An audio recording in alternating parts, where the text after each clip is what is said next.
People always say buying your first home is supposed to feel exciting.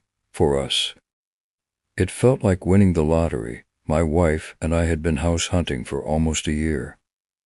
Prices were insane. Every decent place was way out of our budget. Then one afternoon, our realtor sent a listing that didn't make sense, a 3-bedroom townhouse on the outskirts of a quiet Midwestern city. Newly renovated. Good neighborhood.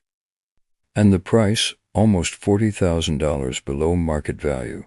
I remember joking, "So what's wrong with it?" Our realtor laughed and said the previous owners just wanted a quick sale.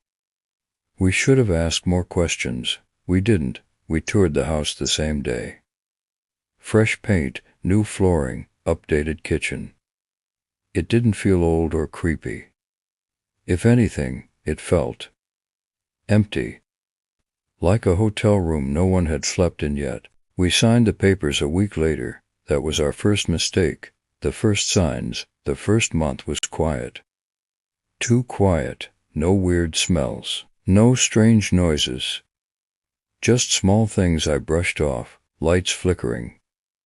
Doors that didn't quite stay shut. Cold spots in the hallway even when the heat was on. One night, around 1:30 a.m., I was watching TV alone in the living room. My wife had gone to bed early. Out of the corner of my eye, I saw something move near the staircase. Not a shadow from the TV, not a reflection.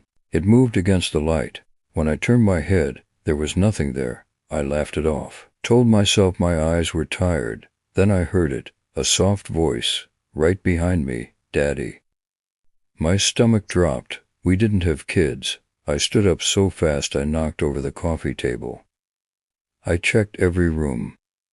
Closets. Bathrooms.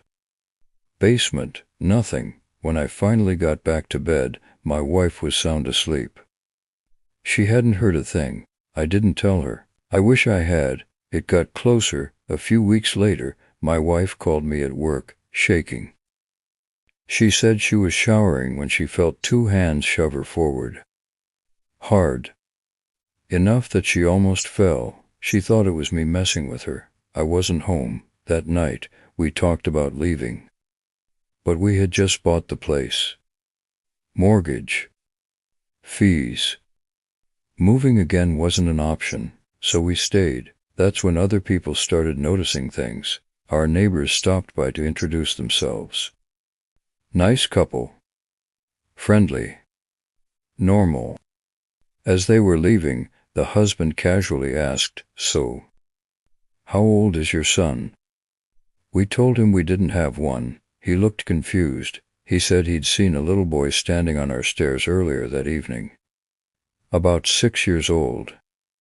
Just watching TV with us. His wife nodded. They both saw him. The bathroom incident, the worst moment before we left, happened late one night. I was showering, facing the wall, when the bathroom suddenly went ice cold. The steam vanished instantly. Then I saw it, not in the mirror, on the wall itself, a human-shaped figure, clear, like heat distortion, moving sideways through the tile. Like it was passing through the wall. I froze. My heart was pounding so hard I thought I'd pass out. When it disappeared, I ran out of the bathroom soaking wet and sat on the floor shaking for almost an hour.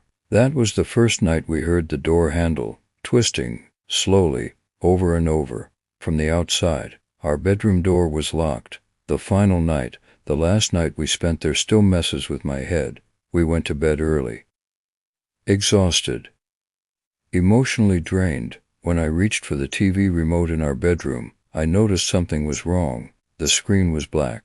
But not off. 2 glowing blue shapes were staring back at us. Eyes. They blinked. I unplugged the TV. They stayed. My wife screamed. We grabbed our phones, locked ourselves in the guest room, and stayed awake until sunrise. Neither of us slept. At dawn, the house felt relieved. Like it knew we were leaving. We packed what we could and left that morning. What we learned later, months later, we found an old local forum post about our street. Before the houses were built, the land had been used as an unmarked burial ground from the early 1900s. Children include the previous owners. They'd moved out less than a year after buying it. Same reason, the house sold again a few months after us.